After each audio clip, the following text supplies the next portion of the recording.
Welcome to Darkseid of the Moon.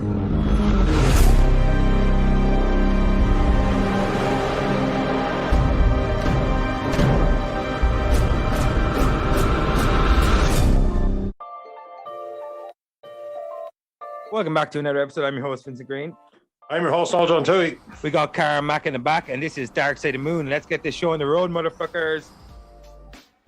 All right, no, we're back, and we brought back an Avenger with us, the man himself, Don Shanahan. And Don, me and you talked about this a long time ago. You've maybe coming on the show and talking about Captain America: First Avenger sometime, and finally, right, it's fruition. You're here. We're going to break down this awesome, propaganda-esque action movie from like a war movie. It's like it has a lot of things rolled up in it. But like, Don, were you excited when Captain America was coming out, and how do you think the movie's aged since? I was we talked about this when we did our talking points recently on the DC stuff. Superman's my number one all-time favorite hero, and I like him because, you know, as an American Midwesterner, you know, it's kind of that true blue Midwestern values, like just a Boy Scout. A Boy Scout, a legit good guy. And we've had a generation and a half since of all these little tweeners and anti-heroes, and that's sexy in itself. Like, Wolverine's a bad guy, and Punisher's a bad guy who just happens to be good. And every incarnation of Batman since the 80s has been about, you know, just doing, making evil things tolerable enough to be heroic.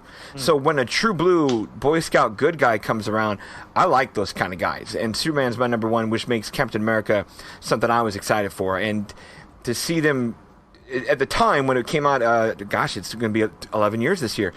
I was excited because I like the filmmaker making it, and I like that they were going period. Yeah, Joe Johnston's a solid guy, and I like the period aspect they were doing with it, because I think we all saw the writing on the wall at the time that, wow, they're gonna build to some Avenger stuff. Well, how are they gonna do Captain America in 2011 versus, you know, when they kind of did it sort of in the comic way in the 60s, where, you know, putting golf style 20 years into the future in the 60s is one thing. You know, driving the ball down the fairway 70 years to, you know, post 9/11 2011 is going to be another story. How does that Captain America look and work?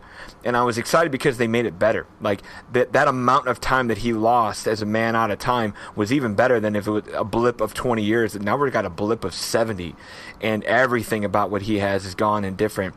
And yeah, I was super excited. I enjoyed the film then. I think it's aged wonderfully. I'm one of those film critics that's kind of an asshole, because I do this whole thing where I separate best from favorite. Like, I'm a true believer, like in guilty pleasures, where like the movie I use for the rule for this is Anaconda. You know, the snake movie with Jennifer Lopez and John Voight. Voight's accent in that movie, incredible. That movie's fucking terrible, but I love it. It's hilarious. I love it. I went to the cinema, and I don't even remember, like, it John being a Voight bad said he film. just watched a lot of Scarface during the making. That's where the accent came from. Yeah, because that's the energy you needed to bring to Anaconda. Right. It's very much so a Scarface type film. Right. But I could step back and look at Anaconda and go, gosh, that's a trashy fucking movie. But I have so much fun. I know. Matter. And but because of that, like, I can recognize that. I separate best from favorite. Yeah. It's a magical thing when something can be both. Don't get me wrong. When something is made of extremely good artistic quality and hits all the feels and is a magical thing, like, to me, very few movies get to be both. Yeah. Some always land a little bit best and land a little bit favorite. The polar end of that other rule is something like Schindler's List from Spielberg. Like, I'll never watch that movie again. It's torture. It's hard. It's difficult. It's not a sunny movie. I've seen it. Right. But it's so good. Like, in terms of its craft and how they made it and the emotionality, where that's the other end of the rule. Is the Anaconda Schindler's List rule in my house. So that's how I do best versus favorite. So for me, Captain America: The First Avenger is my favorite MCU film. Love it to pieces. Is it maybe the quote unquote best because of all the dangling things you can measure and do? Maybe not, but it's my favorite. Yeah. And Noel, for you? Because he's touched upon a lot of the things that, even just pre-recording, we're talking about. I remember watching this film and going, this is so pure. Yes. Great word for it. This is Sword in the Stone, where it's not just you need it to be worthy. And I know, like, Thor's hammer is always a great, but like, at the same time, Thor like became worthy. Apparently, I felt like when Steve Rogers was worthy, it was so glaringly obvious. He jumped on the grenade. He was this tiny little like 87-pound man who was still wanted to go into war, and when he failed, a physio or whatever evaluation, he would, as opposed to feeling somebody like frankly like me, who would feel like he's got off doesn't have to go and die essentially, because that's what that war was. Make no mistake. Right. But he went again and went again, as in that was his character, and I always thought that he wasn't just bitten by a spider or sent to a planet that the locals, the closest star, would make him a god. It was him. He was like Steve Rogers was always a superhero, and then he was made a superhero, and it couldn't have been anybody else. And I always thought that's what got me into comics when I was a kid. I thought the purity of that has never been replicated in cinema since. Not for me. Not for me. I think. Did this movie replicate it enough? To me, yes. I actually, me and Vinnie, I'm just going to, and I don't think we should delve down this whole Vinnie, so I'm just going to glaze over it. when Falcon and Winter Soldier came out, they had perfected the serum. So now, if I injected you in your forehead and Vinnie in his fucking ass or whatever, we're all super soldiers. And I was like, no, because like Red Skull was such an inversion of it. Even though he got the physicality of it, it brought the ugliness that was inside of him to the core. Mr. Rogers. I'm sorry. Yeah, but at the same time, I just remember when I watched this, it actually made me almost a little bit emotional, and it wasn't even about the film. I remember I was born in 1983, so I grew up in I've memories of the 80s. I grew up in the 90s, and I read those comics, man. I read my granny knew I liked comics, so she used to buy me. I was spoiled by my grandmother, and she used to buy me these comics. I used to read them, and that made me. It was the only film that ever made me feel like that kid again. Only one, because it was so pure. And that is my biggest takeaway. My biggest tip of the cap to this is the purest superhero movie I've ever seen. Well, one thing I liked about Steve Rogers in particular of all the MCU heroes is that What If even showed it in the Captain Carter episode.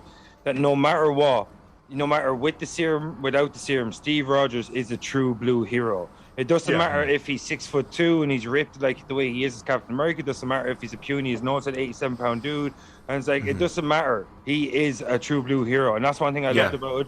And it's like, he's destined to be a hero in one shape or another. And it just happened to be that he ended up getting the serum as Captain America. He would have made sure he got on the battlefield one way or another. Like, I can leap tall buildings in a single bound, but if I have to run up the stairs, I will. Right. And that shit right there was Steve Rogers. Yeah. I can do this all day.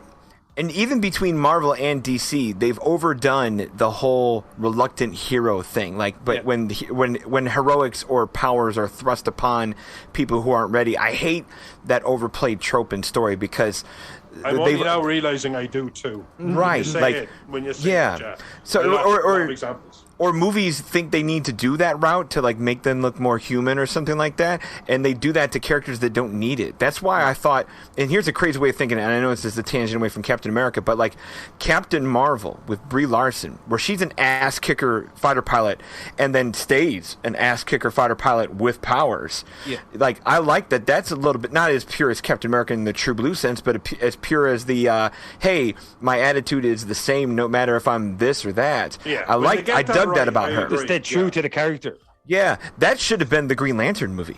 You know, because Ryan Reynolds, who's supposed to be a cocky-ass, awesome fighter pilot, and Hal Jordan is a cocky-ass, confident fighter pilot, but you do I don't know if I can do it, Blake Lively, you're so hot, what happened, and like all that shit, like they watered all that down in the DC end, and funny thing is that's the same year this movie came out, and we see one next to the other and go, man, home run, and then a foul ball to the outfield stands, and with Green Lantern, where I love that word that you said, Noel, purity got it right. Yeah, it's just a pure adventure movie. That's one thing about it. Is like I said to Noel before we started recording, it's like I love the way Marvel, like they could have so easily done, and a lot of its contemporaries would have done, is had the 1940 era be 20 minutes of the movie. They would have had, they would have rushed straight through it. They would have had the finale being the first 20 minutes. They would have crash landed, and all of a sudden, Red Skull and Steve Rogers are battling out in 2011. Love the way Marvel like, no, we're going to differentiate every movie from each other. The tone that they need to be, that they need to set, we're going to allow them to set that tone. If Thor needs to be a fantasy movie, it's going to be a fantasy movie. If Captain America needs to be a 1940s kind of militaristic propaganda kind of thing, it shows you two different sides of the war. And it gives you an idea of that, like Marvel are saying, this is the scope of our universe. It runs throughout the ages. We've got real depth, real history. We're going to show you different subgenres within our run, and they did that from the offset. And I thought because they didn't bite the chomp at the bit to make the movie or rush it into the modern era, it gave it a real individualistic tone in the first movies. Yes. You know? Very much so.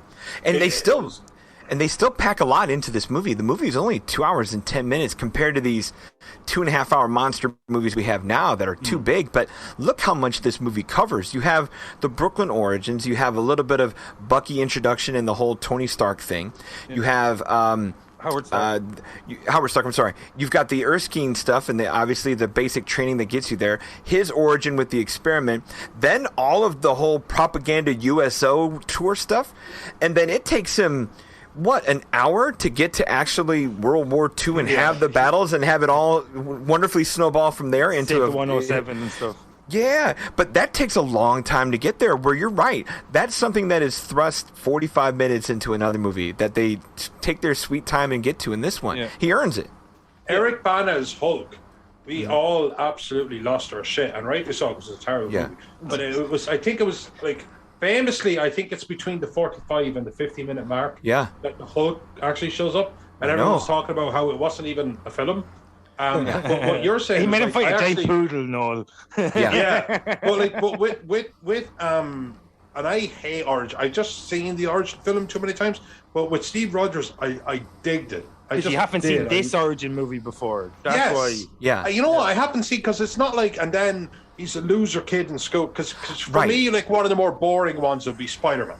Exactly. Got bit by a spider. I mean, let's not. Yeah, whatever he was, he got bit by a spider. The radioactive spider, like that. Let's not get dogged into the bush. But like, Steve Rogers is a superhero because of something that happens to someone. And I always think, like, when you look at stories, and there's always a thing in your head where you say, like, if that was me, I'd run into that burning building. And Steve Rogers, before he got superpowers, proved that he was that thing that we could be, but we haven't been tested. Right. I'd be like, oh no, if that was me, I'd do this. If that was me, I'd do that. No, I don't know. I have no doubt that if it was one of your kids that was in trouble, I've no doubt. I've absolutely no doubt. But I'm just saying, where there is a part of your brain that can say, maybe this is too dangerous or something, but you do it anyway. Like, absolutely pure hero. Steve Rogers did that, and that's a thing that you always want to know in your brain if you could be tested. It's something that I definitely admit to thinking about. And he's the only superhero in that. Superman came to Earth and did right, but like, so what? Like, he was given this power. Steve Rogers, I don't know. This is why me and Vinny both agreed that in the Falcon the Winter Soldier, that we can talk about this in 2022, when they perfected the serum, that pissed us both off. Yeah, I agree. Yeah, it's supposed to be. It waters it down. It doesn't make it special anymore. It should have been. It's not special, man. It's not special if it's essentially like a fucking steroid shot, or if it's a fucking like cigarette, or if it's a beer. If it's like the dude in Incredible says, "If everybody's special, nobody is." Right. You know what I mean? And I think that I quote that movie way too much. So really, that's of course, Falcon became special by not taking the serum. You know what I mean? Exactly. Like, they inverted it. It's like what the doctor said. What was his name? Sorry, the German dude. Erskine. Stanley Tucci. But it's like he said. It's like you can't give it to a bully because it would it amplifies the person. There has to be the right person at the right time in their kind of their mind or in their life that they can actually ascend to this heroic stage, because otherwise you can't give it to the biggest guy. You got to give it to the best guy, the right guy. You know what I mean? And that's what. Because all Rogers wanted to be was enough. Yeah, not exactly. More, yeah, exactly. Less. That's a perfect way to put it. That's a perfect way to put it. Yeah. That he could, if he needed to get someone out of a car, he could pull that goddamn door off the car. And if he needed to catch up with it, he could bloody run. You know, that kind of thing, like, you know. And the cool thing is, the movie boils that down so nicely with the way Tucci talks and delivers all those little side speeches and encouragement. Like, he says it so simply of stay a good man. That's it. Not that you go be a good man, become a good man, stay.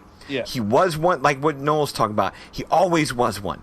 Stay that way, even when things get easier for you. Like, that's a beautiful thing. It's so simple. Yeah. And for me, that I was, again, for somebody that is over, that's why I love Tom Holland was introduced to us as Spider-Man. He's a real true blue hero as well, Tom Holland Spider-Man. He's legit too. Yeah. In that absolutely. ballpark. But he absolutely is. But I was so over the origin film, and even when I look back on them, I'm over them, even when I enjoyed them at the time. But I'm not. But for this, I wouldn't have this film any other way. And we've been talking about this for a little while now, and we haven't even particularly got into any of the scenes. Yeah. Because I think the word I always use, macro. I think the macro of this is so fascinating. Oh yeah. Definitely. That the micro, as in, do you remember the scene where Bucky trained, blah blah blah? We can get into that as much as we want. I think we loved the setup. I think the biggest setup word was awesome. the biggest word that you could really use with Captain America: First Avengers is foundations. Yes. And that's what they did. It was the end of Phase One, but it was the beginning of Phase Two, Phase Three. All these little things like the Winter Soldier, Bucky's background, like, you know, Red Skull even makes an appearance in Phase Four. Right. It's just a very foundational. And movie. even the when Schmidt, Red Skull, is like talking about and finding the Tesseract, we still see the tree motif that shows up in Thor and the dragon on the box. Like, you know, all the little seeds are planted where, you're right, foundation is big. I think also to go with that master plan, the way I like to talk about with Feige making the whole blueprint, like they knew all along, maybe they knew all along this would be a period piece above all things, because even now, you know, 3.5 phases later, this is chronologically the earliest MCU film where if people are going to go do that whole saga and start here, you've done what an amazing start. Like if you were to replay the whole thing chronologically and start here, what a great place to start. Like, you get so much out of it. You mentioned Red Skull, Don. Like, if we have a true blue hero, and we all love a true blue hero because, like, everybody, as you said, it's forced conflict all the time. Like in Spider-Man 3, me and Noel spoke, was like, well, MJ and Peter, they still have conflict. Just move on and involve the relationship. Yeah. Why can't she sing even more songs? But like, one thing I hate is like the forced conflict, and I love true blue heroes. And one thing I also love is a true blue villain. Yes. And that's what Schmidt is, the Red Skull, played by Hugo Weaving. No redeeming qualities, no tragic backstory, just straight fucking evil. I love it. And you get to hate him. Two Nazis for the Nazis. And they went full polarity. Polarity. Don't fuck around. Go full polarity. One thing I love about Nazis and anyone associated with Nazis, even in like a PG-13 movie, you can kill them at will and nobody bats an eyelash. Right. That's true. The body count in this movie is probably one of the more sizable ones in an MCU film. Yeah, Captain America throws a couple of guys out of an airplane. Fuck yeah. Like an old woman. But nobody gets ever shot. says, "Can't we please think about the Nazis?" Like, exactly. That's the thing. Like, you know, and like, wait, we're okay. Yeah, it's like Hydra are too extreme for the Nazis. It's like, let Captain America kill him like a motherfucker. Do we have anything close to as true blue of a villain anywhere else in the MCU than Red Skull? Thanos, we have a lot of. Well, I think he had. Thanos has that whole tragic backstory, or they try to do the. And he has his weird philosophy. The universe, ultimately, what he's doing is best for the universe. Yeah, right. He's so huge a concept. Yeah. I don't think he's even a good. Yeah, you're right. Like somebody who's just. Not even Green Goblin even was incredible. William Dafoe. Yeah, but we still get the tragic ending of that guy too, you know. So I'm trying to think through other villains, because even Venom versus Carnage sucking was kind of.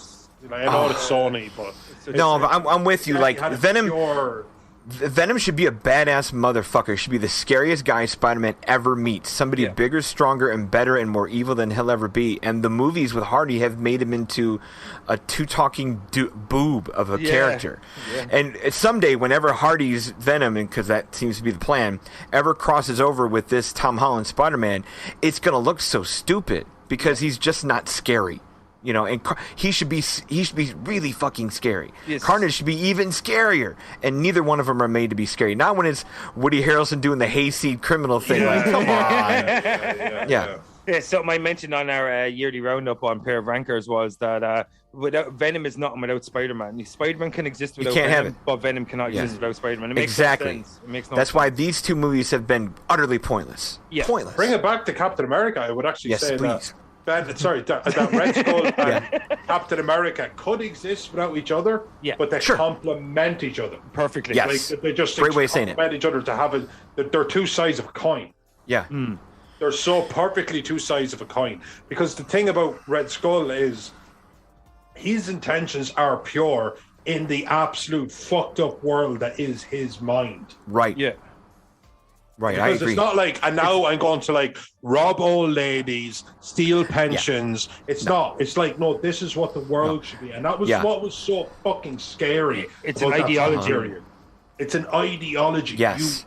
But some part of him realizes that to hurt people and kill people who have done you no wrong this way is twisted.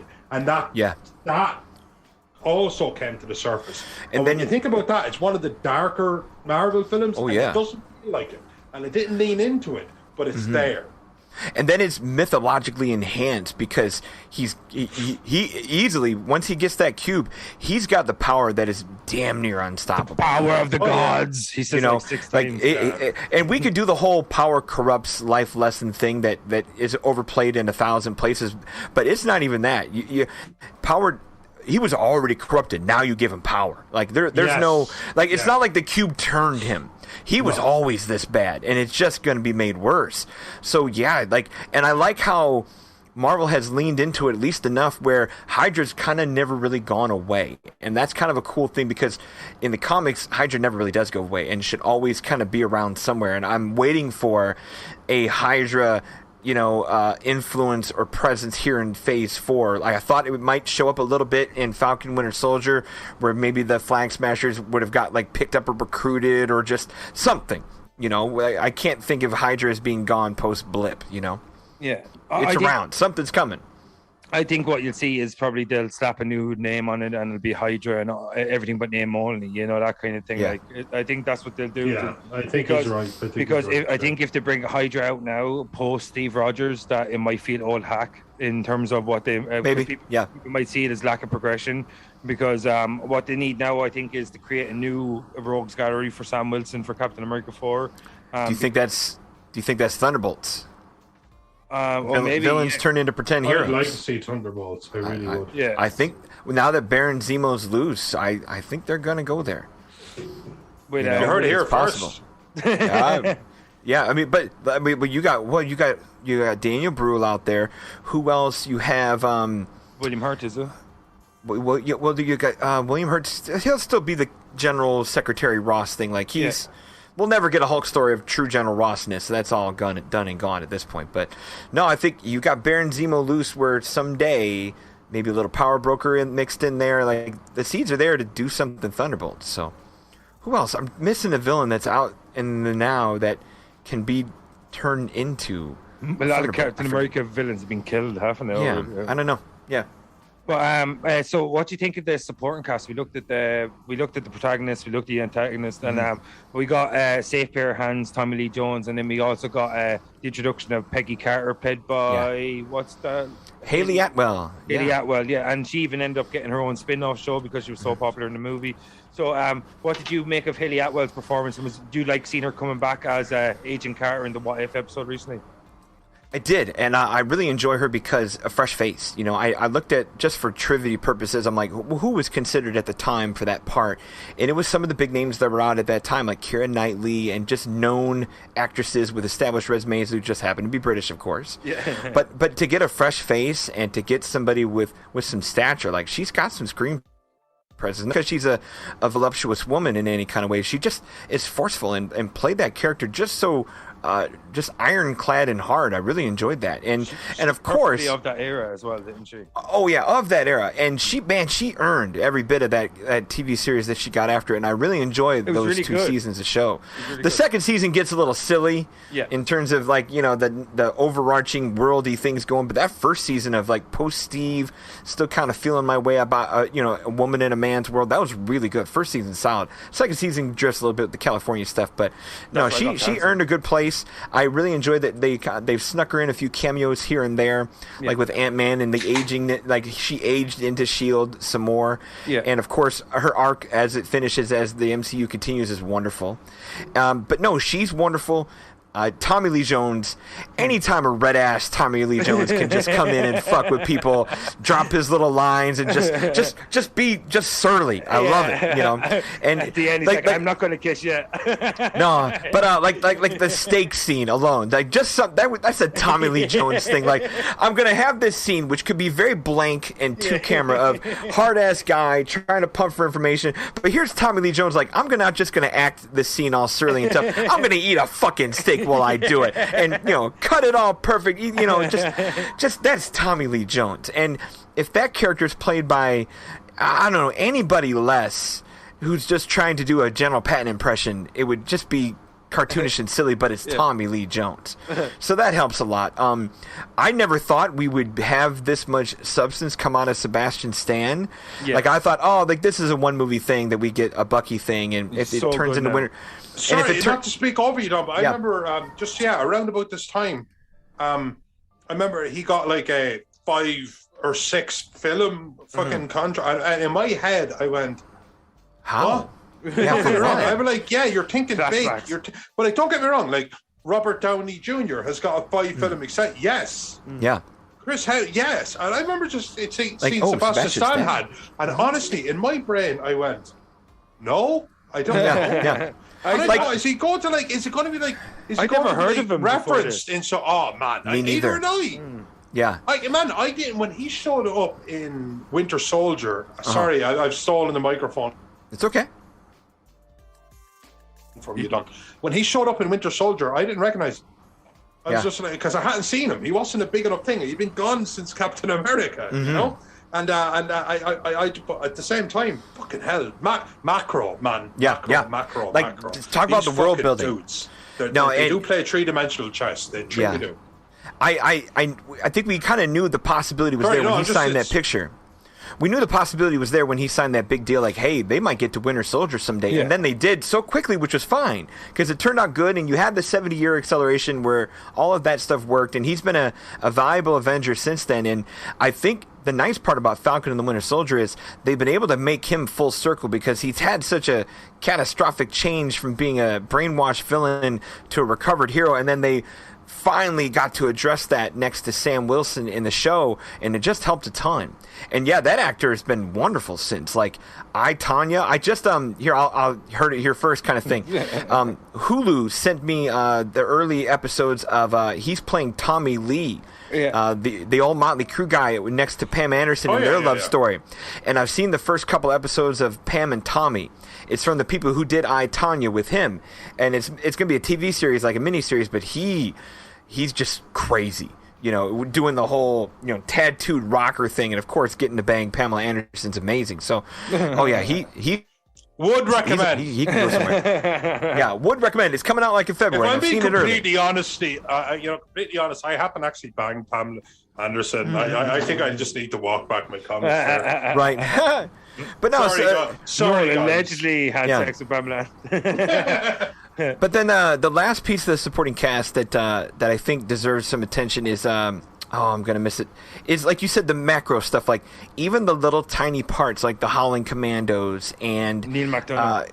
Neil McDonough's a fun little part, and he gets to show up in a Peggy Carter episode, or Agent Carter episode later, which is a nice touch. And then Tucci, Stanley Tucci, like, he's good in everything he's in, and he has such range. Like, at the same time he was doing this, he was the smiling game show guy on the Hunger Games, and you're like, wait, that's the same Stanley Tucci, and what's playing like he could do anything. Them Lovely Bones. Stanley Tucci, right? He's amazing. Yeah. Stanley, there was Core. Was that the name of the film? The Core. I lived in Dublin. Love that movie. Back in 2005. That's another cheesy one. Like, it's terrible, but I'll watch it. In 2005, you didn't. Not everyone. I love disaster. Rented apartments in Dublin had internet, and a friend of mine gave me some DVDs, and he said, "This one's called Core." Stanley Tucci, and it meant nothing to me. And even when I was watching it, I didn't know which one was Stanley fucking Tucci. Yeah. I didn't. But I remember just kind of going, that dude is fucking cool. And he was like, that was Stanley Tucci. And that was my introduction to the man. Love him. And again, Sometimes it's the B string that makes it. Do you know what Yes. I mean? It's the Wayne's World thing. I know Stanley it's a small Tucci part, but we has- can do better, isn't it? Like, you know. Stanley Tucci's just kind of like always been like this middle-aged, very skinny, kind of balding man with hair in the style, and maybe it just doesn't have that whatever. Like especially in a film with a Chris Evans, this fucking really beautiful fucking man. Whatever. Biggest pecs I've ever seen, apart from Henry Cavill the Superman. Yeah, gorgeous fuck man. Me sideways. That guy can act. Like that guy just seems like he doesn't hear the word action. Like, he's just always in mode. One thing I do like, right? I know Stanley Tucci is like a ridiculously talented, layered actor and stuff, but like you touched upon about like he didn't have the looks of a Steve Rogers or a Chris Evans. And even though Chris Evans is cosmetically like, you know, the true bluest, the kind of way you'd want a superhero to look, throughout his trilogy, I think he's grown into his role every bit as much as like you can't even say Robert Downey Jr. grew into his role because he's playing himself and exaggerated version himself to an Robert Downey Jr. was Robert Downey Jr. with a suit that can fly. Like, one thing I liked about Captain America is like, even in the action sequences when he's first using the shield, he even looks slightly more awkward than he would in like a Winter Soldier. Totally. He's reaching into the sky to grab it on the way down instead of letting it just arrive back to him, you know, that kind of thing. Like, Or even that first scene when he breaks out of the lab to chase the spy and he's trying to run and turn the corner and he can't do it. He's like, I don't even know how to run in this body. Yeah. But it's just the simple things like that or of course those moments and scenes where he doesn't know how to talk to women still, and like Natalie Dormer from Game of Thrones gets a hold of him for that kiss, and like just awkward, like he is still the little guy underneath the big frame that he becomes. But no, I'm with you where he has really nice growth through the MCU and of course gets a wonderfully earned ending later. But I also, like you said about foundations, I think this movie is absolutely essential because without Captain America, nothing after it works. I mean, he's that field general leader you have to have, or at least somewhere somebody has to be the true blue hero that forges that kind of, I don't know, just kind of hammers everybody together. Yeah, like without him, you can't make a movie with just Iron Man pointing the way and being cool. You can't do it with Thor. He's the linchpin. And he's been the linchpin ever since. Now, I know, you know, Robert Downey Jr. in Iron Man, of course, is the popular guy, and he gets the great death at the end of Endgame, but I was equally emotional just watching Steve get a happy ending years later. Like, that's so earned and wonderful. Like, do you want to share it? He's like, no, I don't think I will. I have one problem with that ending. Okay, let's hear it. How many times that I asked Vinny, will you like send me this or send me this? And he sends me the gif of old Steve Rogers saying, no, I don't think I will. Even when sending me that gif was more effort than the thing I asked him to do. Yeah, I said that to Will. Will was giving me trash for not having him come on the Captain America episode. That's him, all right. And I sent him a little dialogue thing on Facebook, and it was like, hey man, can I come on Captain America? And I sent him the gif. Was like, no. Yeah. And he's like dickhead. Yeah, my podcast co-host can keep his cheeky little Ant-Man shit. That's worthless to me. Like he's your. I mean, no offense. You guys, you can tell him I said this when you get to the Ant-Man shows, but like Ant-Man to me is a sideshow, worthless sidekick hero. Like it's cute, and they're doing the Scott Lang thing instead of the Hank Pym thing, where they're doing the modern Ant-Man instead of the old traditional Ant-Man. But I always found Michael Douglas's story, and now that they've incorporated Michelle Pfeiffer and the old Wasp stuff and the Shield stuff and the Peggy Carter stuff, like the history of that character is more interesting than the present of that character, and we'll never get a history movie, which is fine. Yeah, I think what they did, he can keep his little Paul Rudd love child stuff. They probably did Scott Lang and Hank Pym because singularly Scott Lang didn't have the same ethos. Right. Like, there's no backstory there. So because he didn't have that kind of to come forward, so what you need to do is you have to have an aged Hank Pym with that built-in history to avoid an origin movie. And now you can have your cake and eat it too, where you have your modern. You still get an origin movie, Yeah, exactly. So you know what I mean. So you have your origin movie boss, you have all this built-in legacy from Hank Pym's training montage, the use, you know. Yeah. But like, so we talked about the villains, the heroes, the supporting cast, and all this. But like, one thing I always want to talk about, and I always say this, is the suits.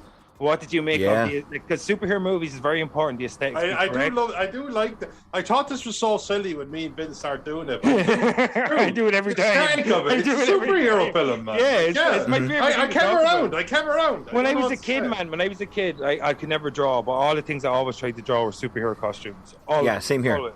Like, I could never do it, but like I'm always interested because, like, as I said, aesthetically it has to be correct. It has to capture something from the page. It has to modernize the source material, but at the same time it has to pay homage to it. So, like, what did you think of the design of the Captain America suit? Was it era appropriate? The first shield before we see the iconic shield. Don, you go. No, I think the surprising thing was, and I think this was part of the suspect nature fans had with it back in 2011 before it came out, was the two suspect things I think a lot of fans hung on was like, all right, well, you got Chris Evans in here? That's Johnny Storm. How are you bringing him in? Like, can't you get somebody else? Because before this movie came out, no one was sold on Chris Evans. Yeah. And then thing number two was when the first like concept art started to come on and some of the first like leaked images came out, it was that very the World War II suit, the very strappy suit, nothing very tight. It looked like a big like Kevlar armor, and the red, white, and blue was very muted and just a different look. But I liked it because it's period appropriate and activity appropriate, where a dude out there in super bright spandex jumping into battle just doesn't make sense. And it's the old Wolverine joke from X-Men. Would you prefer yellow spandex? Yeah. Like, so a movie finally addressed that and made legitimate costumes. And props to the costume designer Ann B. Shepard, like made something I thought was just kind of perfect for what it needed to be. And I like how, of course, it's kind of merged and kind of evolved since then, where the straps and buckles of this suit, not to get all like Rob Liefeld, 90s X-Men, Cable and X-Force, not everything has to have a holster and a buckle, but there's enough of it where it's not as 90s comic, but it has evolved to get a little more different as it's gone on. Where kind of more away from the Star Spangled Banner type thing, like. Sure, but the fun part is, and you said it with Have Your Cake and Eat It Too, we still get the silly costume in the USO tour, which was perfect. The cuffed boots and the big gloves and the really bright colors and the little wings on the hat. Like, we get all that for fun, and the fact that it plays it for fun and then makes them serious later, it just owns it in a nice way. And I'm one of those people who says comic book movies don't get enough credit when the Oscars get here for the arts and crafts of it all. Like, okay, fine, maybe these comic book movies aren't best picture material, but they're some of the best craftsmanship you'll see in movies when it comes to production design and costumes and just those levels of art and craft. And this movie, to me, production design, like all that 40s stuff, even just the stages that they do the USO tour on, and then all the Hydra bases, and like, it looks great from a production design standpoint and a costume design standpoint. I put this movie above everything else that given year for those two departments, and it looks great. Noel? Yeah, I actually couldn't agree more. I actually thought when they went with that corny kind of 40 ISO kind of promoting kind of thing, and how awkward it was for Chris Evans, like Steve Rogers kind of purposely so. And also the fact that they didn't try and like jump and just have it like really, really completely neo cool. I love that. I love the fact that it was always authentic to its time, even with the shield not being a geometric shape that would like lend it to being bounced off everything. But I loved it. It was just like a dude who was trying to do everything he could for the war effort, falling into the kind of almost propaganda side of it. And also being a viable soldier. Sell them bonds.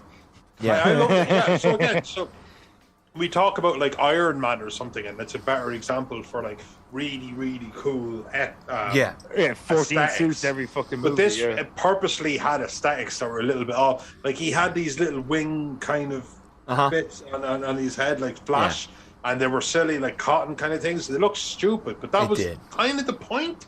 Yeah, like that. It's supposed to look outdated. Instead of slating it for it, you have to respect it. Yeah. So for this, it's almost one of the best examples you could ever have. Yeah. I like the progression. and the progression too, like when he goes and rescues the 107th and he has his show suit underneath, that really perfect leather jacket. Oh my gosh. That perfect chocolate brown is perfect. And he's got the A helmet with the goggles, like, but it's kind of blue. That is kind of blue. And he's got his little show shield. Like the blend of that between a little bit of comic, a little bit of function, still some color. It looks great. It's my favorite suit of the movie. In fact, his Avenger suit, which I think tries to modernize the cartoonish comic one, I think it's his worst looking one in all the movies. The one the one in Avengers, the one next movie on in 2012. So the one where he has the single star on his chest, is it that one? Yeah. Well, just the one from the Avengers. Texas motherfucker. Yeah. So like the one Coulson finds for him. You know, like that one to me, like I know it's the most comic accurate one, but it looks CW bad. Yeah, I like when they kind of do the combination of Steve's suit with the kind of the military kind of uniform at the time, and even later on where he's in Endgame, where he's an Infinity War, where he's just like the suit just looks worn. Like, you know what I mean? It looks like an actual jumpsuit that a guy has worn in 15 battles. You know what I mean? It probably stinks or something. You know, that's what I love about, you know, when the weather it, you know. If there's a comic look I wish they could have incorporated somewhere, maybe not this movie, but in later movies, I always like, because it looks so good on the drawn comic, was the scalloped layer to the blue up top and the shoulders before you got to the red, white, and waist and abs area, where just that look would have been cool. I don't know how they would have pulled it off in this movie. Obviously, they kind of do it with like the pads and the layers of like the fabric on the military uniform, and they kind of have that with the, I don't know, the in the Endgame suit, like you're saying, just the kind of the, I don't know how to say it, but like it's not as full scallop like the drop down layers like leaf armor or the old medieval stuff, but something it's texturized enough, you know. Yeah. But that's a look I think was a missed opportunity somewhere. Do you think it could be like they wanted to like he's like the symbolism for the American flag, and it's kind of like, you know, like a battle-born flag that's been carried from like at the start it's just like he's shining, it's just like beautiful, the colors are popping, you know what I mean, like the next battle it's a little bit dirtier, the next battle it might be a little bit torn, and that's what Steve Rogers for me is. He's like a battle-born American flag, but it's like in game, you know. No, what Noel said in Endgame is perfect. Like, there's enough red, white, and blue there to be like, yep, that's Captain America, but enough beat-upness to be like, woo, he's seen some shit. Yeah, exactly. Yeah. I like him in Winter Soldier 2, where he's kind of wearing a shield. It's nearly like a shield uniform. Yeah, it's very cool. Yeah. But what Noel, do you have anything else you want to say about the suits, or do you want to talk about the climax, then we'll head to the break? Yeah, no, we'll move on. We'll definitely move on. Yeah. All right, cool. What do you make of the run through? I thought it was one of the most heartbreaking up until probably maybe Endgame. The sacrificial play by Steve when he chases Red Skull from his headquarters onto this. I love the line from is it Toby Jones, and he's like, "Where's the target?" And he's like, "The target's everywhere." You know what I mean? Like, and I love that. It was like, well, it shows you the scale of it. Like, and what did you make of the run through of Steve throwing people out of the airplane, and in his final battle with Red Skull before he makes a sacrificial play? I dig it. You know, you need to have. I think we all know. Any good comic book fan knows it's coming.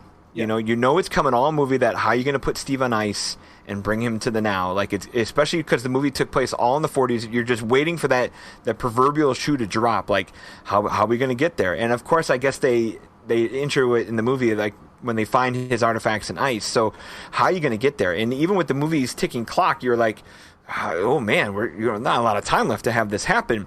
And you do need one legit good mano-y-mano physical battle with Red Skull, and you get that because you get it, you know. And the cool part is you see the physical toughness of Red Skull as much as the maniacal, mean, evil stuff. Like, he can spout his lines from across the room and make things sound evil, but he'll still punch your fucking lights out. And he still has all this power around him that between the cube and the other things he can do, like there's a scenario there where Steve can lose against Red Skull, and you believe it for a while there. Yeah, you know he's going to end up in the ice and it's going to go bad. Yeah, I always shit on a film, and I always call it the Matrix Reloaded factor. Is that good like, one. Yeah. Is when like, okay, so like, what if I shot you with 1,000,000 bullets? Nah. Yeah. But what if I hit you one with time? Like 50 million versions of the guy that nearly bet you to death the last time? Yeah. One thing I like Too easy. One thing I Too liked easy, about the climax was that they managed to not only put Steve on ice, but they're kind of like, okay, we're going to have to create some sort of way where Red Skull's death or the conclusion of his story is kind of ambiguous.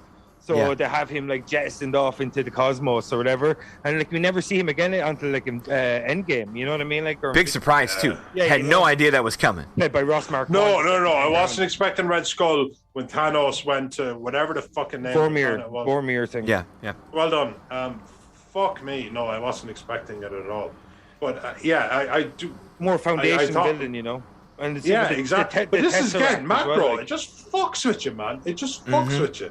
And I honest to God think, like, to be honest with you, little personal info. I just found out a few weeks ago from some woman I was seeing from mental health issues that I have ADD. That kind of just like, actually makes an awful lot of sense. And I just remember being the dumbass kid, but I wasn't really particularly dumb. I just couldn't fucking get my shit together. Yeah. And there was that other guy that got his shit together and was just fucking. And I never felt like he was really particularly smarter than me, but like.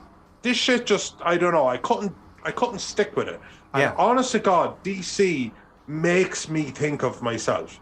Okay? And I honest to God think Marvel, it was that motherfucker that was on the other side of the classroom who got his shit together. And it's not that he was smarter, it's that he got his fucking notes in line. Yeah. And he was like, you know what I'll do? I'll use this and then they'll do this. And he killed me. I had no idea where that story was going. Well no, that's me. At the beginning there, I was like, "You're here first." Noel has ADD. I am the genius kid in school, except I'm DC. Yeah, you know what I mean. I'm like the at least smart kid in school, but I'm DC. And you're like, no. Like, I know all of the numbers, like a million. And I know all the numbers. I should be allowed to make films too. Sure. No, come back on the rails. Right. No, but in talking about stakes and in talking about the conclusion of this movie and kind of the adventure has to get to a peak, I think that's also where Joe Johnston is just perfect for this. Like, I know right before this movie he kind of half bombed with the Wolfman, and I'm like, oh man, he's never going to get another bite at the apple. And then here comes Marvel walking in, and it really helps because he was brought in for his period flavor, stuff like The Rocketeer, which is an awesome movie. Love that movie. Love that movie so many times. Same thing, just a nice earnest movie there too, and not every superhero movie needs to have a wise-occurred anti-hero. Just have a good dude. That's what Marvel do, though, isn't it? To see what you've done in your back catalog and to try to kind of match it up with the appropriate movie. That's Marvel's done a good job of recruiting the right talent for the right spot. And here's something we can kind of throw towards Will on my podcast partner when Ant-Man gets here. Ant-Man is kind of dippy and silly, the fact that he just shrinks. Yeah. Where Edgar Wright, the original choice there, would have been a lot of fun to see that him play with that kind of world. Now, they ended up settling on like a romantic comedy specialist, and it plays with... Peyton Reed.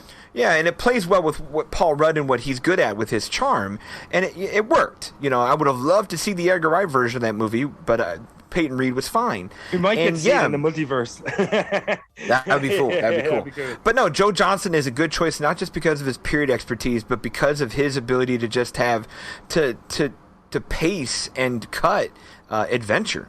Like he can make a scene, like Noel's saying, show some stakes, have a peak, have some loss. Like he gets you going. Not quite roller coaster, but he's a little bit of Spielberg Jr. Spielberg knows how to linger on a moment and make you doubt, like, oh my God, are they going to make it? Are they going to make it? I don't know if they're going to make it.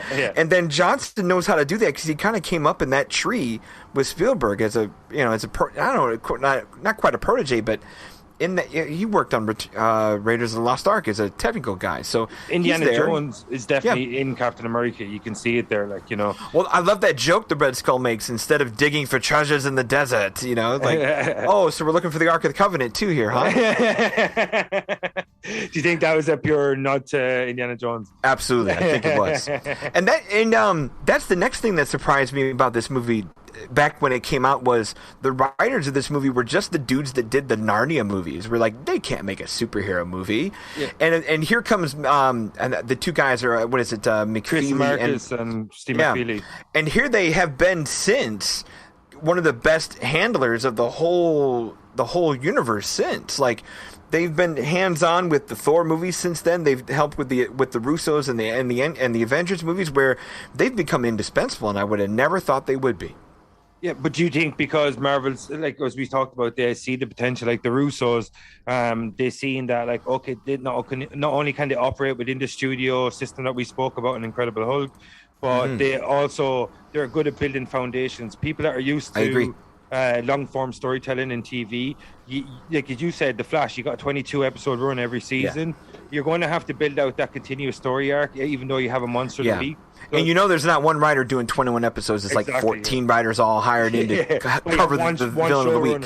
But one showrunner, that kind of thing. So Kevin Feige's like the showrunner, and these guys that are used to operating on TV, and they're able to come in and it's like, okay, you've got this episode, which happens to be Avengers Infinity War.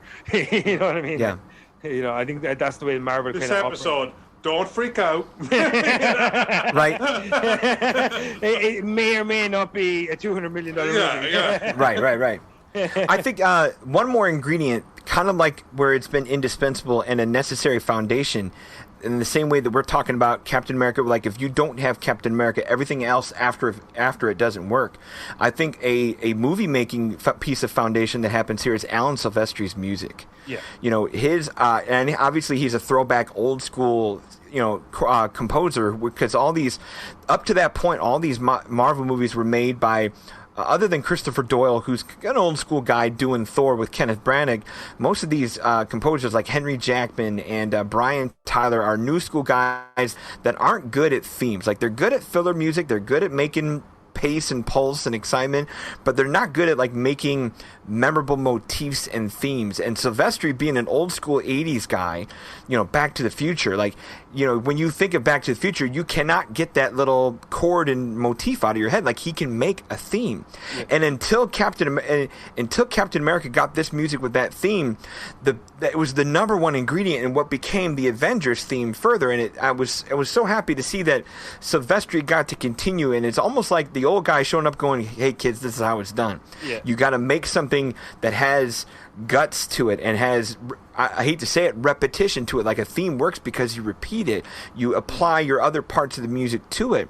And these Marvel movies beforehand, and even some of them after, that are just kind of made by lesser people who don't have a sense of theme. They just make filler music for the moment, don't understand that. And I'm glad that this foundation was made, because since then we have that Avengers music that goes on in our head where we hear it and we know, oh man, that's the Avengers music. Because that's one thing DC always got right, was when you hear that Williams music in Superman, you know it's fucking Superman. You hear Elfman's music in Batman, you're like, damn it, man, that's Batman. And Marvel didn't have that identity at all. The Spider-Man movies got close with Elfman, but here they finally found that musical identity, and it helps so much. That's something I liked about Winter Soldier too. I don't know if Silvestri came back and did the he did not. Yeah. But, I love the way they had that kind of real intense repetition every time the Winter Soldier was on screen. Yeah. And it just like, it was kind of, it was playing every single time he came on, and it always felt like that there was pressure, that was intensity. And like that's one thing I loved about Winter Soldier, that it every time there's an action sequence in that movie, it's always on a nice edge. Whether or not they're going to make it out, but whether or not your heroes are going to survive, it's always so cut and dry, or not cut and dry. It's not the case with the scale. It was just because the Winter Soldier was such a matched adversary for Steve Rogers. Exactly. I've said this. Sorry, I've said this to Vinny, that the reason Brandon Roth's Superman failed is he had nothing to punch. Yeah. And I always said power sense. I agree. Yeah. So, like, somebody who could make all water evaporate forever wouldn't be good against a water base. You know what I mean? It needs to be something that is not too powerful against the other, and it needs to be even. Yeah. It needs to be an equal. They have to be the exact opposite of one another, or the exact same, pretty much. So they could fight in one arena, or they could fight across one planet, like Zodin and Superman, and Kal-El and Superman, or it would be Falcon and Winter Soldier, and it just works. Yeah. And I always think that is a thing. Again, Brandon Roth, Ruth or whatever his name is, I always felt real sorry for him, because I thought that was the one thing his film was missing. Yeah. And it's so unforgivable, the thing. I know. And especially if you're making this big hullabaloo of bringing him back. Like, go ahead and have Kevin Spacey as the puppeteer from above doing the Lex Luthor thing. Not unlike what they tried with Jesse Eisenberg later, where Luthor's not going to get his hands dirty, but he's going to put his hand in everything. You need a soldier villain as well as the You need something to beat up, you know? You said it. You need something to punch. But if I could punch but a it can't meteor... But it can't be Doomsday.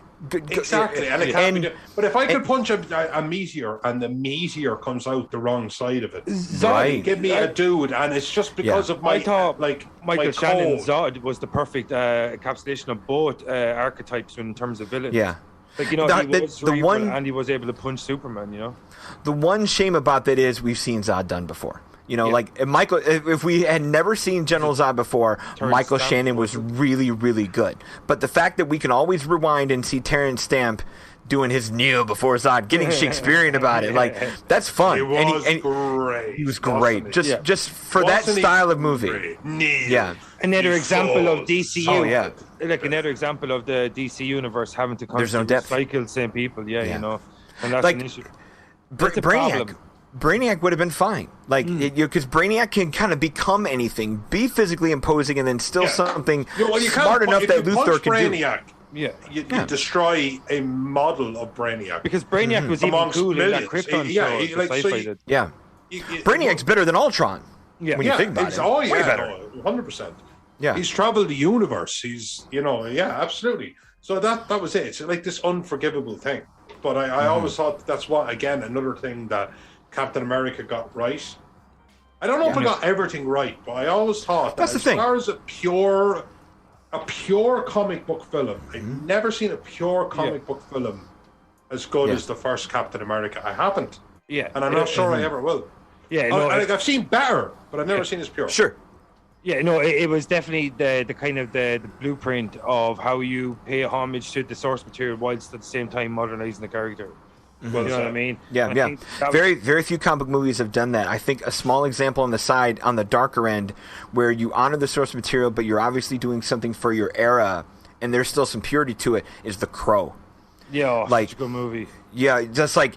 I know you can't completely hard. I mean, it's still a hard R movie, but you can. I know you can't go as super dark as the comic, but can you go dark enough? Fire it up. Like you have straight evil versus straight hero in that movie, yet all the darkness and in play and emotions and pieces where nothing's there to be like, hey, we're doing this to show off, or hey, we're doing this for effects, or hey, we're doing this for some fan ooh rah rah cheering stuff. No, it's just a sad dude trying to take care of bad people and get back to the hope of a girl. It's in The Crow. There's some purity there. The tone of The Crow is probably what they should be trying to capture with a Batman movie, really. Oh, I would love that. That would be so cool. Or here, this is a crazy thing. You can ask Will this one. Will would love it if Batman would go back to being camp. Like Batman's fun. Really? Batman's kind of fun. Like Tim Burton made a dark Batman, but still had a cheeky, fun feel to it. And Batman Returns with the Penguin and Catwoman has a cheeky, fun feel to it, even with all the darkness. And by the time Schumacher got to it and kind of went back to full laughy, goofy stuff, it still kind of plays, because when you think about it, Batman's really dumb and goofy. You don't have to go full Adam West, but lighten up a little bit. You know, and here's my fear with the new Batman movies is it's just gonna be Nolan recooked. Yeah, dark for dark's sake, maybe some intrigue here and there, but how dark can you really go that is anywhere different than where you've been? One thing I liked about Nolan's Batman was how he explained the reason for the Batman suit. He's like, I want my enemies to share my dread. Like it's perfect. Like, you know what I mean? Like, it's like, and even like the Joker points out to him later on how like stupid he looks. How stupid, like how like, we're the outsiders. You know what I mean? Like, and we might get that for all we know in the new one, because it sounds like the bat symbol is like the crushed gun of Joe Kill that killed his parents. Like, okay, villains feel my dread. Not only they're gonna feel that, it's the gun that killed my mom and dad. I'm that fucking mean about it. I think that came from a Kevin Smith run. I think so too. So like if they're going there, okay, but it still feels like Nolan recooked, just broiled instead of baked. Like you're same idea, darker. So we'll see where it goes. I think the issue with Batman is slowly becoming like the superhero James Bond, isn't it? Like every few years we're going to get a new iteration for in a new style or whatever. And that's the thing, like, hey, we said it last time we had our talking points when it came to like rebooting things and wiping the slate is, hey, give it 5 years, give it 10 years, Let it breathe. Let all the things go away, let a new era come, and then start something fresh. I know I don't Sony disagree, but to be fair, that's asking for a lot of patience. and studios don't have disagree, it with cash cows. but Yeah, like, you know, just to play it devil's advocate, you are asking for an awful lot of patience. I know. And my job is to make money. yeah, and it won't we happen. have a certain amount of intellectual property, so I get it.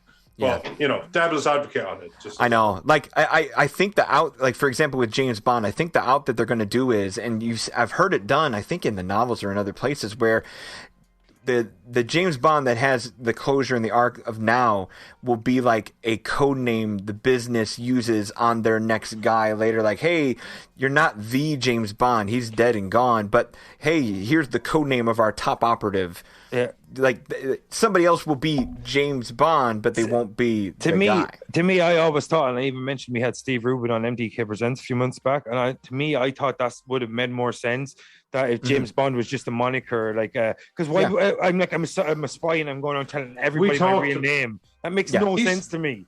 I'm like 007 James Bond, so you're giving me your name and your designation. That makes no sense. Especially now in the modern era of, let's just say it, the internet, let alone 60 spy movies. So like, before we hit to the break, I want to ask you one last question. All right.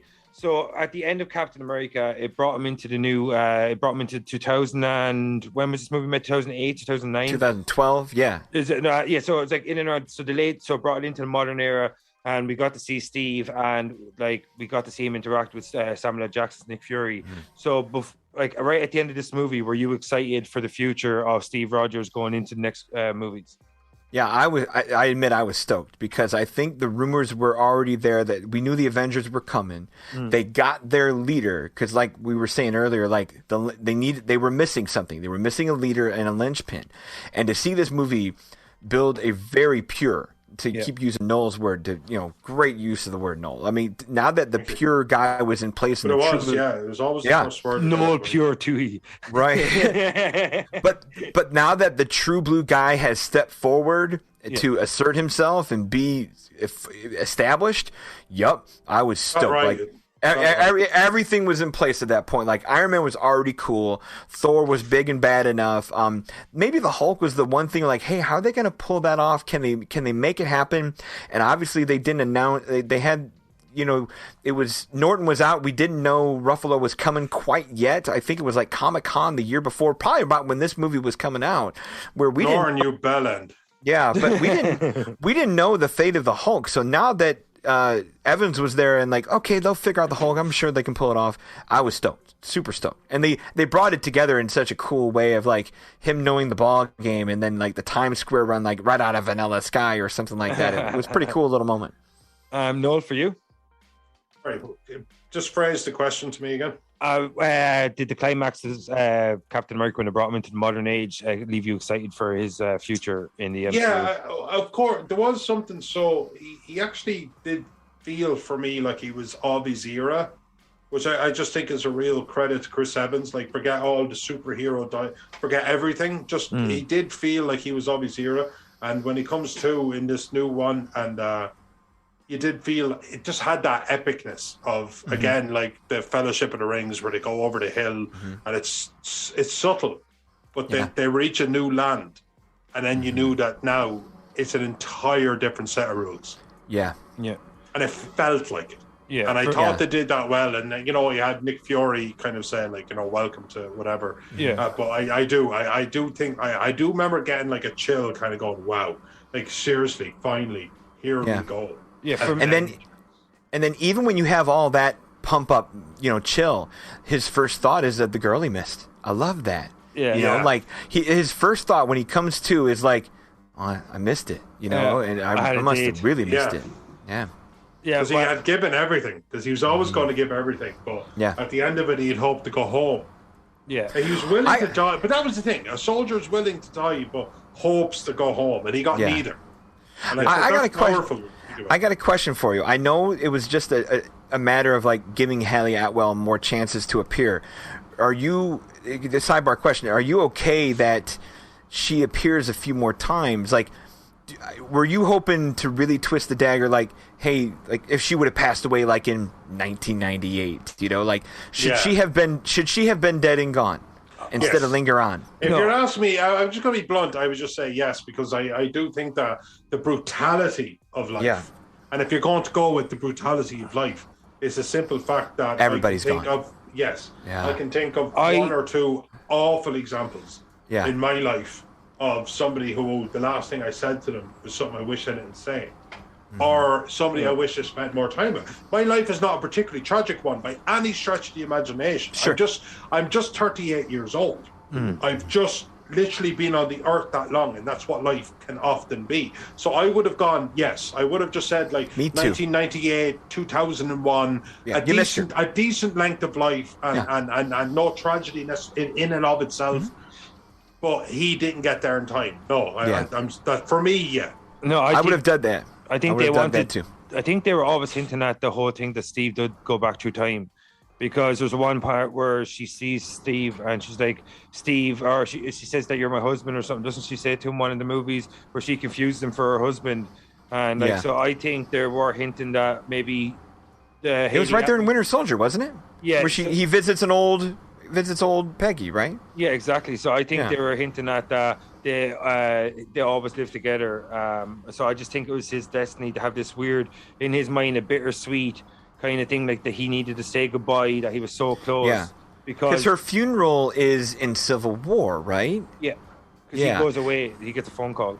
Yeah, I'm with Noel. I would have loved none of that to be there, because you can still have his Endgame ending where she's there, like in the time travel scenes, and like, holy cow, look at her, there she is, and like that's enough of a comeback for her that he could still get that wonderfully beautiful ending without the senior stuff that came to be later. No, I don't think I will. Yeah, no, I think they wanted him, Marvel or the MCU wanted him to see what he missed out on. I love the ending. There's no wrong answer. It's just that's where my mind lands. Yeah, Simple I got you. Cool beans. So we'll go to the break, and then we'll come back real quick, and then we'll come back with best and worst and what if, and then we get the fuck out of here. All right, folks. This is Darkseid the Moon, and we'll see you after the break. And now a word from our sponsor.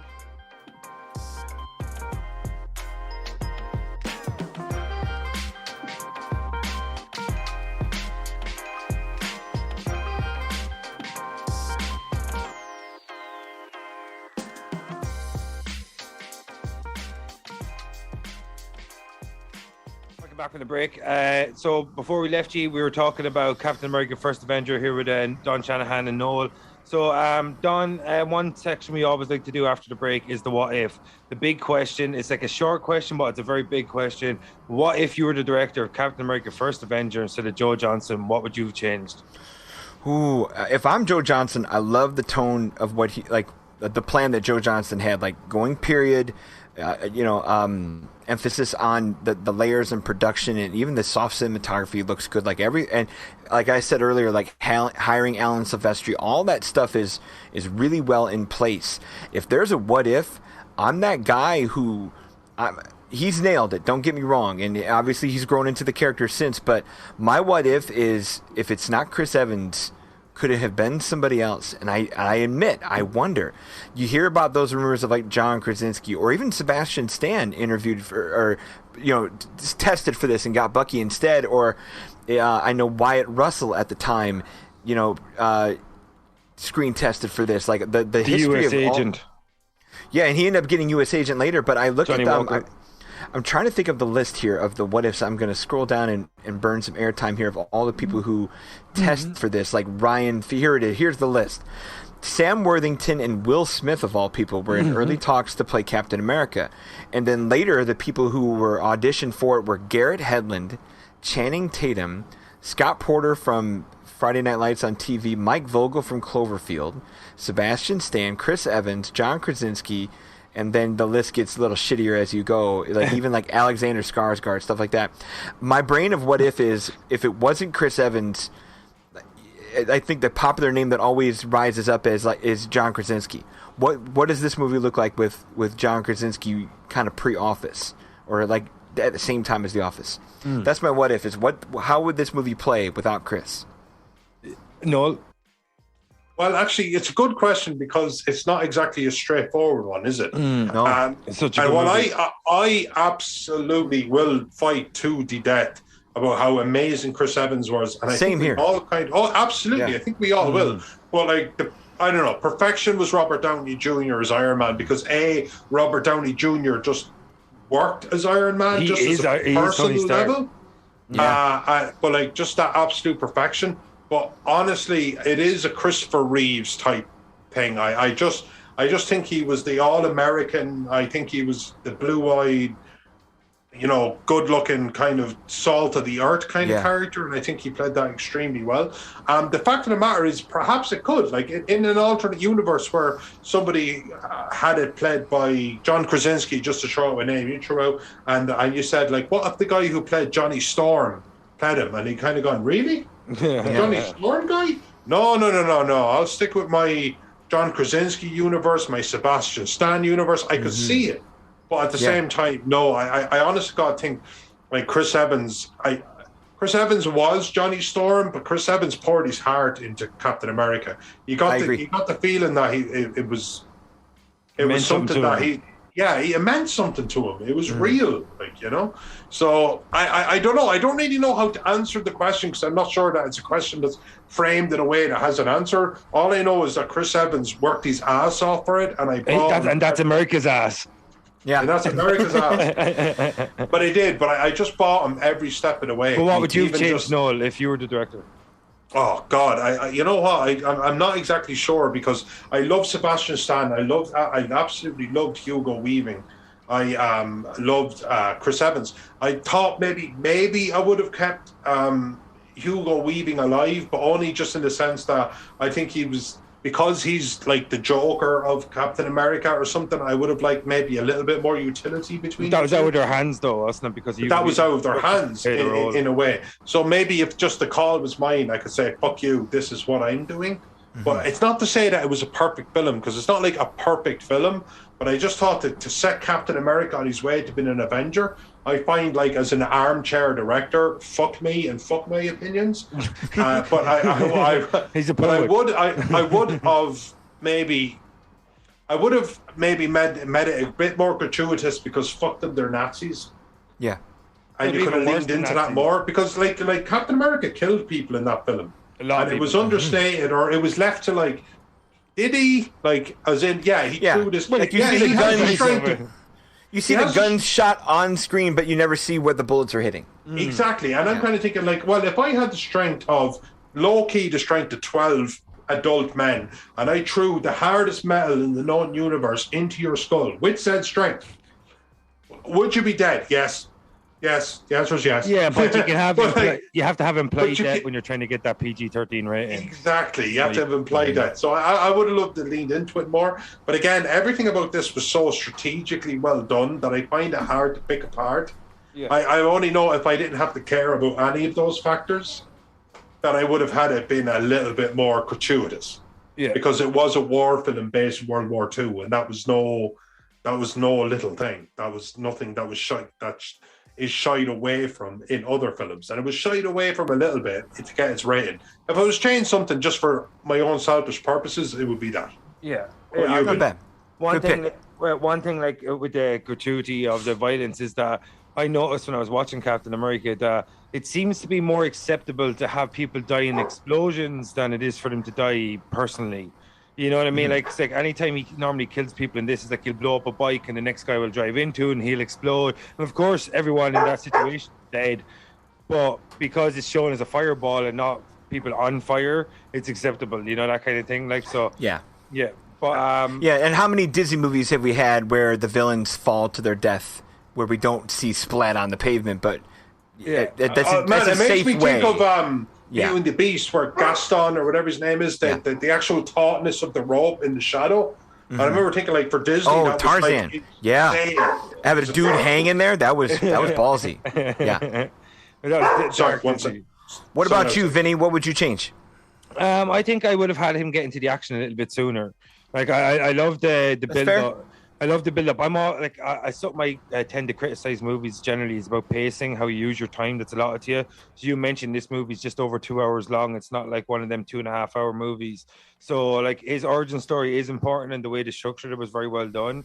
But maybe you can condense that a little bit more, just knock maybe 10 more minutes off, and then you get a bit more screen time with the Red Skull and Steve Rogers. Yeah. They didn't share a lot of screen time, even though they had 2 fight sequences when he freed the 107 and in the climax. But like, so even though they had some screen time, but I would have liked to see them develop that relationship a bit more, so it could have carried the kind of the struggle a bit more. Like maybe have Red Skull personally kill Bucky.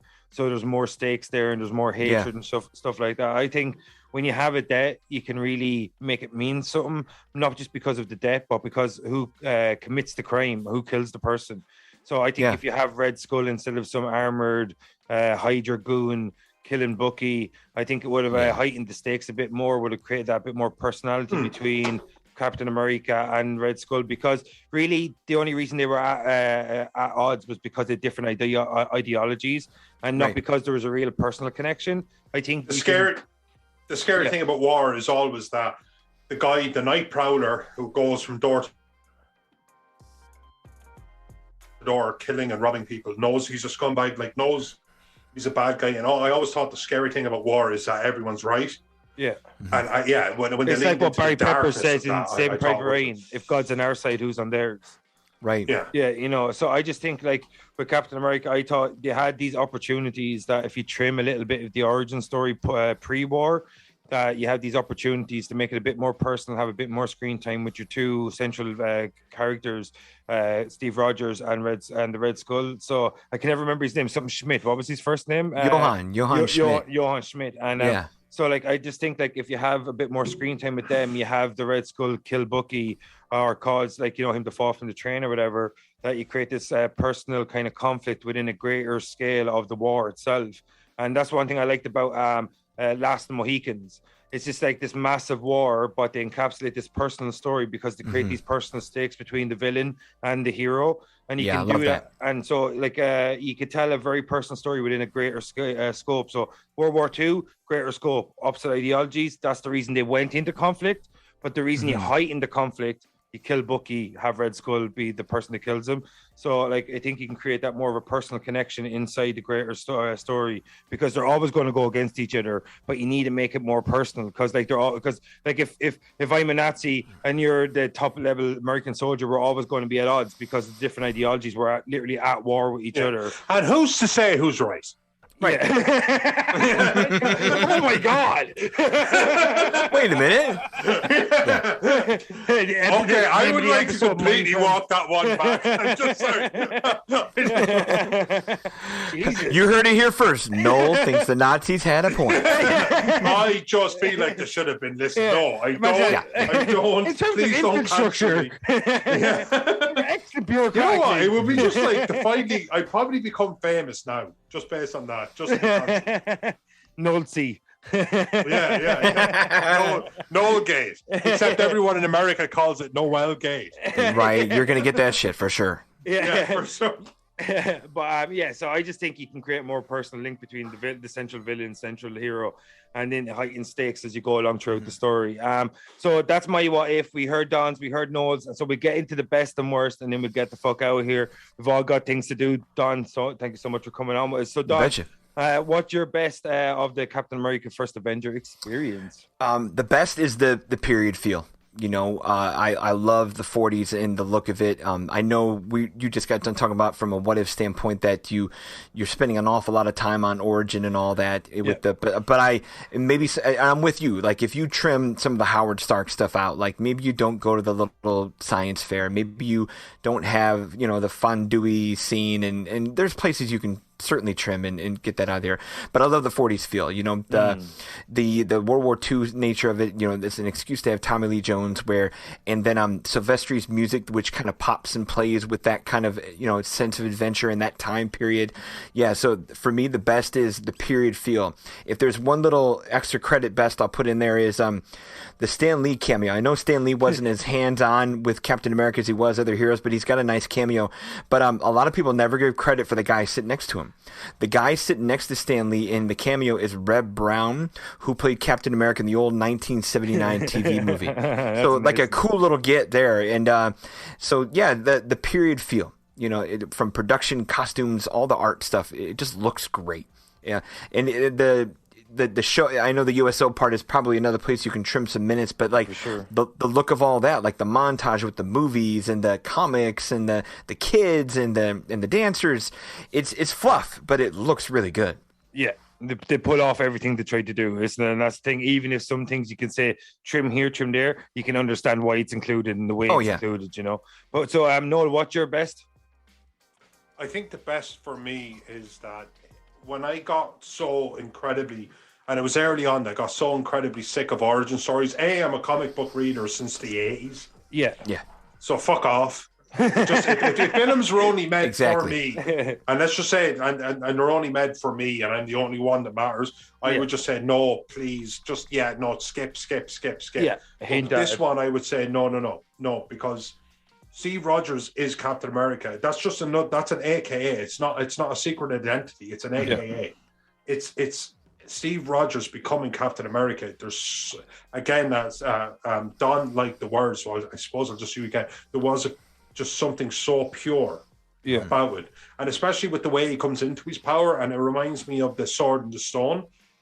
Although maybe that was more regal, but like Arthur was the one who was supposed to rule. Like something so predestined about it. Yeah, something so predestined about it is that like if we did it with that like big hard ass that's able to run like he's able to run the 100 yards in 10.1 seconds, or that guy who's like, you know, he's got a purple heart. Like you get another Schmidt. But Steve Rogers, before he'd ever put his foot to the ground on war soil, was destined to be Captain America. And there was something so cool about that, and it gave me chills. I'd watched that film.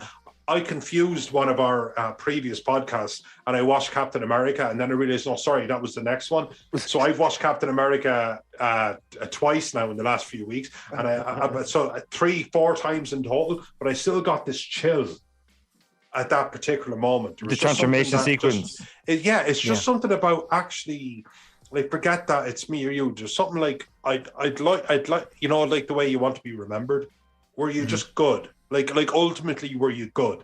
Forget everything else. And Steve Rogers was so good from such an early period that he became a superhero, and that is the best origin story of any superhero film ever. Fuck you're bit by a spider. Fuck you caught in a gamma blast. Fuck the fact that you were sent to a planet where your alien DNA made you a god. You know what I mean?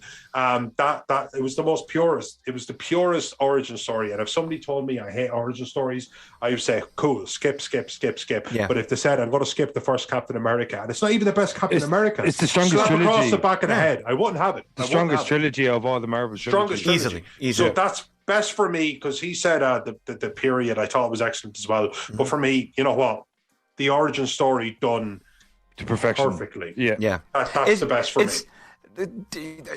I'll summarize what Noel said. It's just the pecs again. It's the pecs. I love that take. They always talk about how it was almost a flub, but it made the movie. Is when Hallie Atwell was so, like, it was the first take, and it's the first time she sees Chris all done up like that, and she almost reaches to touch him, and it was actually a flub, and they're like, that's too good, we're keeping it in the movie. Does she just like literally get horny and just like she admits touch the beautiful man? Yeah, she admits that in interviews. She's like, I was so taken aback. I just wanted to know what they felt like, and I lost it on a take, and I almost put it in the movie. She was so taken. I love that we saw Steve Rogers as the 87-pound Steve Rogers though as well before that. Like, absolutely. And you know what? Like, I'm straight, guys, but like, it's been tested, Joe. Well, it's America's ass. Idris Elba has like made me question things. Chris Evans' reveal has made me rethink things. Yeah, there's some man crush action there. Yeah. Oh my God, some man crush action. Absolutely, and I'm not afraid to admit. Bin, Right. best. Yeah, my best would be the way they melded the aesthetics of the futuristic technology that Hydra were trying to accomplish, and the 1940s kind of. I don't know. Is it Art Deco? I don't know what the period of time was back then. I don't. Yeah, I don't know how to call it Don't either. bog yourself down. But like. Yeah. I just think that like the way they kind of meshed the two technologies together, like even at the end, I had these futuristic bombs, but they had these like weird little propellers, and they had like pilots in them, so they were like kind of like the Zeros that the Japanese flew, the kamikaze missions and stuff. So I just thought like I like the way when you do an alternate version of history, and you have to incorporate some sort of like futuristic technology, and you look at how would a person back then who's already aware or already knows or has grown up with the technology of that era, how would they react to a futuristic technology if they're exposed to it, and what would their interpretation of that futuristic technology be like, and how would they interpret it like and stuff. So I like the way with Zola, Armin Zola, and the doctor and his interpretation of the Tesseract technology, and like, but at the same time we still had this kind of Nazi-esque kind of clunky, oversized type thing that they were known for, where the bigger result was better and that kind of thing. But like the size of the tanks and stuff like that. But or even that big car that Red Skull, like the six-wheeled car. Yeah, don't leave a scratch. Yeah, where it has like the supercharger on the outside, and I read a little trivia today where Johnson said that car is really fun to drive in a straight line because it's so long. It's like a 38-foot turning radius. Like you couldn't take it around the corner, but it looks good going straight. You know. Yeah. I love that. Or even like when Red Skull is going to self-destruct that factory when they first meets Captain America 107th. Like, even just what the production design of future versus past, like, he has to like open up a little glass dome, flick a certain switch, press a little button, and then it's the falling little plastic numbers. You know, like. A combination of future and past that still looks like, who drew that and said, hey, you could just push a button to self-destruct it, but no, I'm going to flip open a perfect little thing, twist a little knob, press a little button, and then have the numbers drop in such a cool little attention to detail way. I think because the reason that is because if you're a person from like the 40s, that era, like even though like the explosion or to get that kind of combustion, you're going to, even though the end is hyper advanced, the means you're going to use is the technology you're accustomed to. So that's what I love about it, because like, even though it's just like massive futuristic bomb, they're still using these little shitty one-man pilot planes, because like, it's amazing. The mindset they had, like, you know, they wanted the ends to be like this amazing like explosion or whatever, this advanced technology, the use of it, but the means were still 1940s technology for the most part, and I love that about it. Yeah, and they would look at us now, like talking to like our Alexa in our house, like, Alexa, what's the weather outside? And they'd be like, it's 47 degrees outside. People back then would be like, dude, open a window. Just look at the weather. They would call us lazy. We have all this power and amazing capability, and we've become lazy. It's cool. Like, there's not a lazy moment in the movie, that's for sure. Yeah, and what's your worst of the Captain America experience? Ooh, this is hard. I've been thinking about it. You don't have to shit on it. You just yeah. A tweak or some shit, you know? Sure. I think just a tweak would be. Oh, this is hard. I was racking my brain since yesterday. Two tweaks I'd do is Dominic Cooper is cheeky and fun as Howard Stark, but he's an extra piece. He's an extra piece in this movie that you probably don't need. It's cute. I know you're building the bridge to where he's going to go for later, and I guess it matters when, you know, Winter Soldier ends up killing the older version of him, and that's somebody Captain America likely met, and you know, like you're it's the macro layers. I get all that, but it's fluff in this movie. And then another, you know, worst would be that suit, I like it. You know, the military version of the suit that he comes out with all the buckles and things, but it is a little Rob Liefeld 90s where you could still be red, white, and blue, true blue, and be functional with a little less than that. Like, you could tell it's a stuntman 90% of the time because he's bogged down in 800 layers. Like, yeah, the Rescue 107th suit of his stage costume and the leather jacket, that was enough. Like, if that was his costume the rest of the movie, that would look more garrulous and adventuring than the Kevlar weave thing that looks like he's going to go hike to Alaska or something. Yeah, I don't know. Noel? Small nitpick. Yeah, you know, that's the thing. No, but It's Like, a sorry, cool we- suit, but I've done Suits best are and important. worst with Vinny over 30 times, and I've always kind of learned that fact of the matter is, don't be afraid to nitpick. And it's like when a film is really, really cool, like it just changed. And for me, it would have been that it was the building of the superhero, but don't forget that you were up against a absolutely awful bad guy. Like an awful bad guy, like something real world, as opposed to Guardians of the Galaxy, for example. Yeah. You know what I mean? Like, I like so Ronan.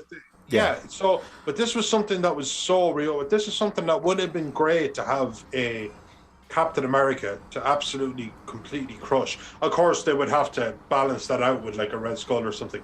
But I would have been like just not taking any. I would love it to have been more of a war film. yeah, And I don't discount it for being what it was, and it was, to build, and it had to be inside of a race. More in the It was, trenches. Iron Man. I get it. Yeah, exactly. But like less of the act, like, you think about the opening scene of Saving Private Ryan, the greatest opening scene of a film ever, and I didn't expect that. I didn't expect like a guy in shock looking for his own arm and picking it up off the ground. Right. I didn't expect that, but I would have loved if it just dived a little bit more into how dark a piece of our history that we almost never reference now in our political views or whatnot. We've just forgotten it. You know what's that? It's never happened. I did read in the trivia that the movie stays very Hydra. Like they don't mention Nazi very much at all. Like they cut, they don't. They it's all Hydra, which is There's fine. a line But in it about Hitler kind of being a fool, as in just like, a little. There's that little nudge that like. But that's a place you can go harder. That's a place you can go harder. Go ahead and put the swastikas on the badge next to the Hydra symbol. Like, go ahead and just say it. World War II was shitty. Let the bad Bad guys things be were bad happening. guys. Yeah. But obviously there's this like, ooh, they're bad. But when you put a swastika there, there's like a level of disgust. And it was like, they were killing people before you put the swastikas there. They're bad. Yeah. It's okay. This is also put bad things there. Yeah, this is also late war. This is like 43, 44. So like it's been like 6-8 years of really shitty stuff where showing that. For everyone else, it's not that long after you guys joined the war. No, and but took still, credit for all of it. I know. Sorry. Yeah. Oh God, no! You guys wouldn't have won it without us. Hey. We did steal credit. We Totally. would have, like, but fucking hell. No, we stole that one for sure. Sorry. Yeah, no, fucking hell. Yeah. You fucking won the day. But Ben. Yeah, what's your worst? My worst to say. Ben to Finn. Ooh. My worst probably would be apart from the shit. I really hated the shitty Hydra salute. The two. That's a nitpick, Ben. And I'm gonna have to like put that in the nitpick. That's a small one. I'll allow it, but it's a nitpick. No. That's not my worst. Aside from that, I just fucking hated it. But my worst would be. I know it's hard, right? Yeah. I think. Shit, I had it there a second ago, and then Noel said "boom" and scared me a little. Shit. What was it? I can't really remember. But yeah, so it's been a long day. But no, my worst probably would be it's like I keep talking, hoping it'll come back as I'm talking, but it's not happening. Dead air. Here, I'll extend on while you're thinking. I'll extend on one of Noel's points of seeing the war further. Do you think? I don't want to use the word fan service, but the idea of like, the American thing going right now is the whole like wokeness of like how many social issues can you pack in one thing, which is getting really silly over here. If Steve, and it is, and I'm very too much. I'm progressive. I don't know. Maybe you might consider woke, but there is like. No. It has gone to a degree where I just think, but you could be all, there's being progressive and there's talking about every 4 fucking seconds. Like, hey, just like your actions, your actions speak more than tweets and stuff. You know what I mean? Thank you for putting it into such an absolutely simple term. Yeah, just live it instead of talk about it all the time. And just not like, because I actually sorry, go ahead. No, but No, but I wonder that with Captain America, like if there was a really blatant, and it would feel kind of blatant, if there was a scene where like he liberated a concentration camp and rescued a bunch of Jews, and had these hugging moments of like show the darkness of the war, but at the same time it's a cherry picked moment of easy victory. Would that have looked as heroic and be taken as nicely as the actual act would be, or is that like, super convenient that Captain America shows up to liberate this one little concentration camp for the sake of showing the darkness of the war? Yeah. Would that have been too easy, low-hanging fruit? Yeah, I think they were trying to keep Captain America on the outskirts of the war, really, like, have his Doing own the Hydra separate thing. war. Yeah. The Hydra thing.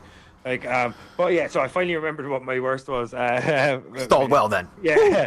And Don saved the day. Say it. Say it. Yeah, Yeah, it's because I'm so woke. It's why we call him Don. But so yeah, how Erskines met Steve Rogers for me was just like, it was happenstance. Like, I think it would have been better Too easy. If he was searching through maybe the back catalogs of all the GIs that have been sending in, and he sees this guy, Steve Rogers, that goes 5 times, and he keeps getting rejected, but he keeps coming through, and then he sees his name pop back up, and he's like, okay, hold this guy here. And then he comes then, and it seems more like less serendipitous and more like that he was actually in the search for this guy all along. That's what I would have liked to see. I hate that. Half that scene is there. Like when Erskine has the interview and he's able to flip through the records and have them, half that scene is there. But you're right, the meeting part of it would have been cooler with a little more layer. I'm with you. For me, that's the start of the scene. Cut out Erskine's in the hall. There's no need for him to overhear the conversation with Bucky and Steve. And he walks in, has all the records. Boom. Exactly. Go. Yeah. Exactly. Yeah. I've been keeping an eye on you or something, or I see your name popping up 5 times, and then he mentions you from Brooklyn, you from Paramus. Where are you from? And then you can just. There's another 5 minutes you probably could have cut. That kind of thing. Like So it just shows you that you can actually pace up things in certain ways. But like, thanks for saving my ass though, and I couldn't remember it. Fucking Noel. I was like lining it up, and Noel's like boom, and I'm like shit. Where the fuck am I? What is going on here?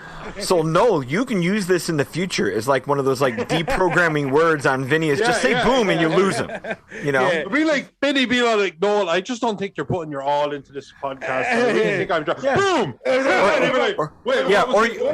was it doing? Or you tell him bad news and then erase it quickly with a boom. So me and Lorraine have been seeing each other for about 3 months now. Boom. Hey, what'd you say? That was great. That's exciting. Let's go. Did you say it's raining outside? You were saying how I deserve more of the proceeds. If you got them, I think, But all right, so before we get the fuck out of here, Don, I want to ask you one last question. That is, do you want to come back for Winter Soldier? Sure. If it pisses Will off, I'm in. Yeah. Oh, he loves it. You know what? His pain is our reward. Yeah, I will say, as you march further into this, I will say I'm one of the few people who kind of shits on Civil War. I'm not gonna lie; it's still the best trilogy in MCU. That just makes you more endearing. Okay, that's how bad. That's how bad. Well, no, because like what's the proper Civil War? Yeah, but in a sneak preview for later, Civil War to me is what we talked about earlier of pulling punches and lowered stakes. Like, there's not enough of it there. Like, I know there's a tiff with Iron Man and Captain America and some of the Winter Soldier mixed in there, but like in the comic where like Steve dies over this shit, like if I'm with to you. me, I read it. Civil War is not a proper Civil War movie until you kill Steve Rogers. Yeah, which is appalling. But they have no balls. Yeah, because it was so diluted from the source material that it wasn't even a Civil War movie. Some great scenes. Yeah, great scenes. Airport scenes. Great scenes. The politics stuff is good. Spider-Man introduction's good, but you get to the end and you're like, you don't have the balls to go all the way through it. So, yeah, we'll get there. But no, I'm in for Winter Soldier. You bet. Awesome. All right, cool. So we're nearly at the end of Phase One now, but like we'll be coming back in I know sometime in the future, Phase Two. We want to line up all the guests. But like, all right. So Don, thank you so much for coming and talking about Captain America: First Avenger. It's been a long time in the making. I think we first talked about this about a year ago or something. Like, yeah. Crazy. Like I'm a planning motherfucker, so I am. You know what I mean? So that was it was a good shot. And Noel, always nice seeing you, I suppose. You prick. And all right, that's where you need Vinny, a boom. I can't say this enough, Vinny. I could take you or leave you. Yeah, and I can't agree with you even more. All right, folks, that was the Dark Side of the Moon. I'm your host, Vince Green. I'm your host, Noel John Toohey. And we got Carmack in the back, and that was Don Shanahan. Don, thank you again very much. And see you next time, folks. Peace out, motherfuckers.